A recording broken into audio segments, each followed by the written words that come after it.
Alors vous retrouvez ici et dans ce site, c'est au fond célébrer cette aventure industrielle collective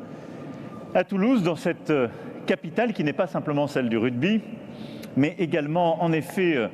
de notre aviation, devant ce petit bijou que vous avez testé il y a quelques jours, qui va nous permettre, je l'espère, d'avoir un des champions de l'aviation zéro émission, cet avion hybride, et qui est au cœur de la stratégie que vous avez rappelée. Donc je serai très rapide sur ce point. On l'exposait au Bourget avec les acteurs de l'industrie il y a quelques mois, mais au fond de se dire, nous pouvons rester une grande nation de l'aéronautique en réussissant la décarbonation et en investissant chaque année en effet plusieurs centaines de millions d'euros pour financer des carburants durables, dont certains se développent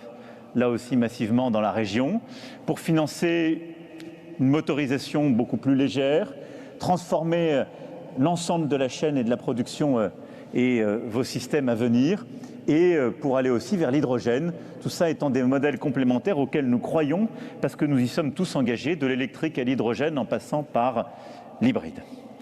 Je vais en effet remercier l'équipe de France 2030, les différents ministères, toutes les équipes qui ont intégré. Je ne vais pas reprendre ce que Bruno Bonnell a très bien fait tout à l'heure en citant l'ensemble des coéquipiers de BPI à Business France en passant par les ministères, les organismes de recherche, agences, mais également les collectivités territoriales. Non, je voudrais essayer dans quelques minutes d'abord de replacer France 2030 dans une stratégie plus large. Parce qu'au fond, si on avait mis l'objet France 2030 dans un écosystème ou en tout cas une stratégie macroéconomique qui n'était pas efficace, ça ne donnerait à peu près aucun résultat. Et donc tout ça se tient. Et je le dis parce que sans doute l'un des défauts de notre pays a été que trop longtemps nous avons déploré des conséquences dont on avait chéri les causes. On ne peut pas vouloir de l'innovation et de la réindustrialisation